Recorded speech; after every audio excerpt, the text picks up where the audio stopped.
Oke, kali ini kita akan membahas materi tentang perubahan jumlah kromosom. Kalau di video sebelumnya kita sudah membahas perubahan struktur, sekarang perubahan jumlah kromosom. Nah, masih termasuk ke dalam jenis mutasi kromosom. Nah, perubahan jumlah kromosom ini dibagi menjadi dua, yaitu aneuploidi dan satunya adalah polyploidi. Nah, aneuploidi dan polyploidi ini dia berbeda. Perbedaannya adalah kalau aneuploidi itu berarti bisa bertambah atau berkurang jumlah kromosomnya, tetapi kalau polyploidi itu set kromosomnya yang bertambah. Nah, apakah perbedaan antara set dan maksudnya polyploidi dengan aneuploidi secara jelas nanti akan kita bahas di video berikutnya. Nah, yang akan kita bahas pertama yaitu aneuploidi. Jadi di sini saya gambarkan, ini saya contohkan pada kromosom manusia. Nah, kromosom manusia yang normal itu kan dia diploid 2N. Nah, 2N itu jumlah kromosomnya adalah 46 kromosom. Nah, saya tuliskan 46 kromosom. Kemudian ketika mengalami aneuploidi, itu jumlah kromosom bisa berkurang 1, berkurang 2, bertambah 1, bertambah 2, dan seterusnya. Nah, kalau 2N-1 itu namanya adalah monosomi. Mono itu artinya 1 ya, jadi monosomi. 2N-2 namanya nulisomi.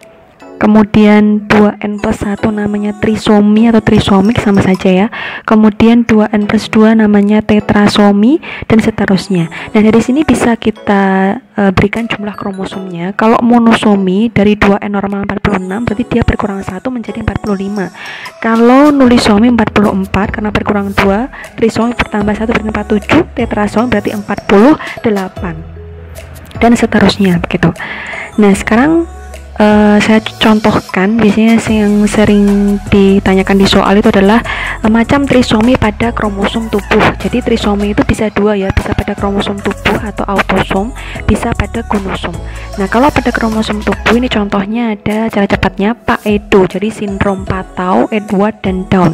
Kalau sindrom Patau itu pada kromosom tubuh nomor 13, 14, 15, Edward nomor 16, 17, 18, Down pada nomor 19, 20, dan 21. Bisa salah satu aja. Jadi kalau misalkan kalian nemu soal terjadinya pada kromosom nomor 21, jelas itu adalah berarti sindrom Down. Itu termasuk dalam golongan trisomik kromosom tubuh atau autosom, karena pada kromosom tubuhnya bertambah 1.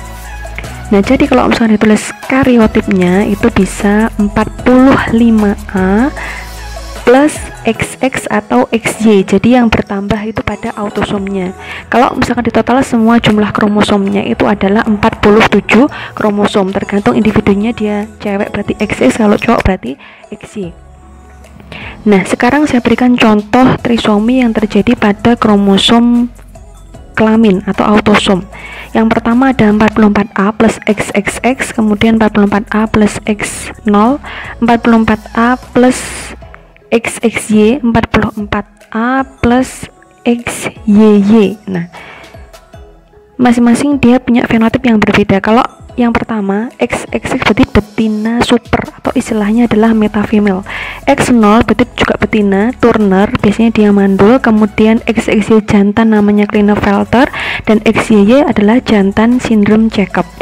Nah, biasanya kalau sindrom Jacob ini orangnya dia bersifat kriminal ya, kemudian antisosial. Nah, keempatnya termasuk dalam golongan trisomi kromosom kelamin atau kromosom atau gonosom gitu ya. Oke, jadi itu sedikit penjelasan tentang polyploidi dan aneuploidi. Baik, terima kasih, semoga adik-adik paham.